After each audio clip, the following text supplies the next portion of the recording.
Olá, meus valentes, minhas valentes, peguem as ferramentas e vamos ao triunfo. Bom, o assunto de hoje aqui é sobre mudança de estado físico. Primeira coisa, primeira pergunta, quantos estados físicos vamos considerar? 4. Os 3 facilmente reconhecidos no dia a dia: sólido, lembra do gelo?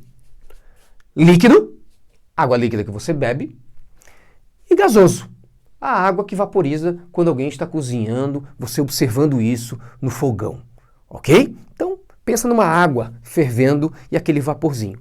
É a água que está passando do líquido para o gasoso, ok? Professor, você falou 4 estados. O 4º estado é o estado plasmático, é o que a gente chama de plasma. Vamos a uma lâmpada fluorescente, o exemplo mais clássico. Dentro dessa lâmpada fluorescente existe um gás. Professor, mas é estado gasoso, então? Não. Ele é um gás que tem um estado específico em termos de energia. Energeticamente, quanticamente, ele tem esse estado que aí se dá o nome de plasma. Ok? Então, o plasma é uma denominação de um estado específico da matéria, geralmente no estado gasoso. Então, você encontra numa lâmpada fluorescente o plasma, você encontra nas estrelas, por exemplo, o Sol. Ok? Grande quantidade é feito de plasma. Feito? Muito bem. Sabendo dos estados gasosos, vamos trabalhar as transformações tradicionais. Ok? E aí você vai ter que memorizar isso daí. Mas cuidado com essa memorização. Volto na sequência. Sólido para líquido, fusão. Líquido para gasoso, vaporização. Gasoso para líquido, condensação. Líquido para sólido, solidificação. E no estado direto do sólido para o gasoso ou do gasoso para o sólido, nós chamamos de sublimação. Tanto a ida quanto a volta. Professor, então eu tenho que memorizar isso? É importante. É importante você memorizar principalmente para você interpretar os enunciados. Porque se aparece no enunciado esses nomes, por exemplo, fusão, vaporização, condensação, se você não souber o que é, como é que você vai interpretar o fenômeno físico que está sendo analisado? Ok? Só que você não pode esperar que o Enem vá trazer uma questão do tipo: fusão é a passagem do estado sólido para o estado, assinala a alternativa correta. Esquece. Aí eles estariam cobrando exatamente a memorização. Esse tipo de questão não cai nem mais no ensino fundamental. Ok? Certo? O que você tem que fazer? Você tem que identificar estes processos nos fenômenos físicos que eles vão explorar. Então, por exemplo, um gelo derretendo. O que é isso? É fusão. Outra coisa importante, ele se dá com um processo, né? A fusão, um ganho de calor ou uma perda de calor. O gelo, quando está se fundindo, passando do estado sólido para o estado líquido, ele está ganhando ou perdendo o calor de alguma fonte? Ele está ganhando calor. A mesma coisa a água líquida, quando ela está no fogão, no estado líquido, você começa a aquecer ela vai atingir 100 graus Celsius, isso se nós considerarmos o nível do mar, pressão atmosférica de 1 atm, e aí vai começar a passar do estado líquido para o estado gasoso. Certo? Então, isso se dá pelo ganho de calor. Tanto que você tem lá uma chama para fazer isso. Agora você imagina, por exemplo, um vidro embaçado. O que é um vidro embaçado? O vidro embaçado nada mais é do que a massa de água no estado de vapor, que está presente no ar atmosférico, quando encosta no vidro, se tornar líquido. É um processo de condensação. É a água presente no ar atmosférico, vapor, que se condensa no vidro. Isso se dá porque a água ganhou o calor do vidro ou perdeu o calor para o vidro? Perdeu o calor. Então é um processo que se dá com perda de calor. Certo? Se você tem líquido para o sólido, pega a água em forminhas, bota dentro do congelador. Vai congelar, vai solidificar. Porque aquela água dentro do congelador perdeu calor para o interior do congelador ou ganhou calor? Perdeu calor. Porque é basicamente a função de um refrigerador ou de um congelador, retirar calor dos alimentos, certo? E naquele caso, para solidificar a água. Então é importante você identificar esses processos.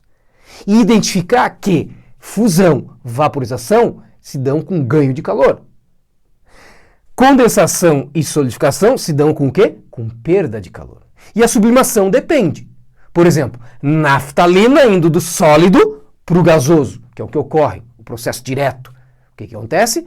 A naftalina está o quê? Ganhando calor, certo?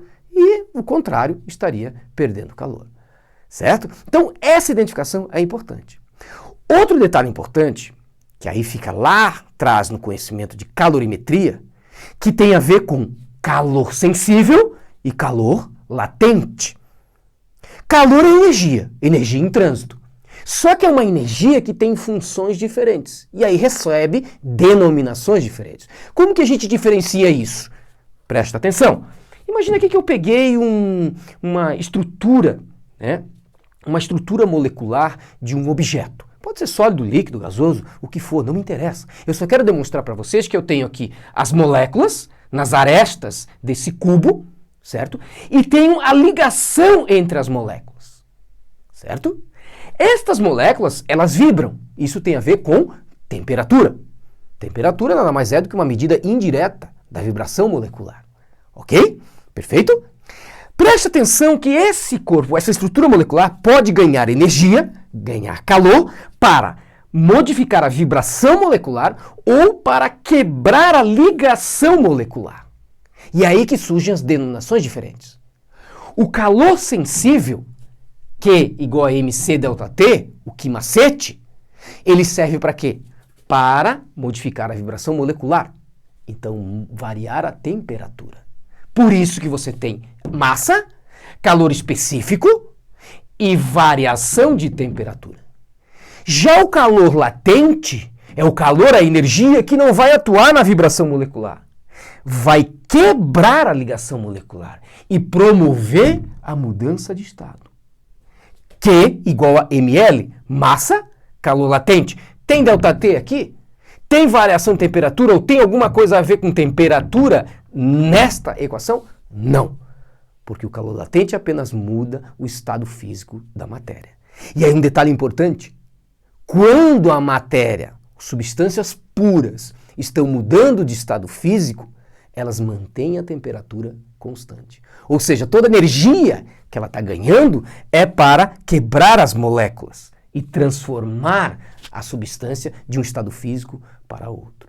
Por isso que quando você está fervendo a água, se a água ferveu é porque ela atingiu 100 graus Celsius, considerando o nível do mar, 1 atmosfera, é 100 graus Celsius. Se você vai para lugares mais altos, diminui a pressão atmosférica, diminui essa temperatura. Okay? No Monte Everest, por exemplo, a água não vaporiza ou não ferve a 100 graus Celsius. Okay? É numa temperatura bem mais baixa. Certo? Mas a nível do mar a gente considera 100 graus Celsius. Então quando a água atinge 100 graus Celsius, que ela começa a vaporizar, aquela temperatura permanece constante. Não adianta você lá aumentar o fogo achando que vai atingir 110, 120. Na panela de pressão, sim, ela atinge temperatura de 120 graus Celsius. Mas aí você tem um ambiente pressurizado. É diferente. Vamos falar sobre essa relação pressão-temperatura de mudança de estado numa outra aula. Certo? Então aqui, toda mudança de estado em que atua o calor latente se dá sob temperatura constante para substâncias puras. Se você tiver uma mistura, vai ocorrer uma leve mudança de temperatura. Ok? Esses são alguns detalhes sobre mudança de estado físico e, como eu falei, você não memoriza nada, você contextualiza, que é isso que o Enem vai fazer para você. Ok? Cola um texto, cola uns exercícios e bora triunfar no Enem. Até a próxima!